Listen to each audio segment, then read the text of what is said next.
climb out, and there's no phone, no lights, no motor cars. You're on Gilligan's Island, and it's not a 3-hour tour.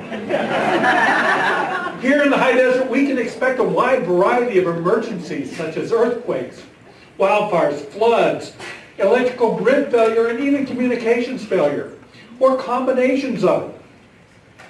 All this can occur when we're out there. So the first things we need to do is take care of ourselves, our family, and our pets. Don't forget them. Inspect our homes for damage. We want to be sure that the gas isn't leaking, no water leaks, no electrical problems, and the structure is safe, and you don't need to evacuate. If you have to evacuate, you'll be notified by law enforcement and fire, making announcements through the emergency alert system and through amateur radio. Any combination of it. Local broadcast radio and television will let you know. How do we know? How about that irritating siren announcement that comes in right in the middle of our favorite song? Right? That's when it occurs. Have an emergency radio. These have hand cranks, they've got solar power, they have battery backups, all kinds of means for us to be able to maintain that communication. And it does provide us that information in case of a disaster. You can have a scanner. Limitations, limited frequencies, and it requires electrical power. You may also require an outside antenna. But you will get traffic from law enforcement and fire dispatch, as well as amateur radio communications. And that leads us to amateur radio. We work when other communication methods fail. During the tsunami that hit Micronesia, amateur radio was the only thing that was working. During the Lake Northern Pine fires, we were there assisting. We're out there helping our communities. We're known as hams, and that was derogatory at one time, but not any longer. And we work on the FCC authorized communication bands of UHF, VHF, and FM. Now, what do you need to do right now to prepare? Gather your personal go-bag. Have your water, food, clothing, and first aid kit put aside. Get it ready. Don't wait for the disaster to start. You're also going to want to pick up other items, such as your personal documents. You need that in both electronic and digital, and paper form.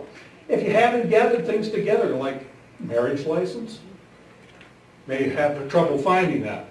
But you also want to get your emergency contacts together, including in case of emergency phone number. Don't delay in gathering your materials. Start today. Get going.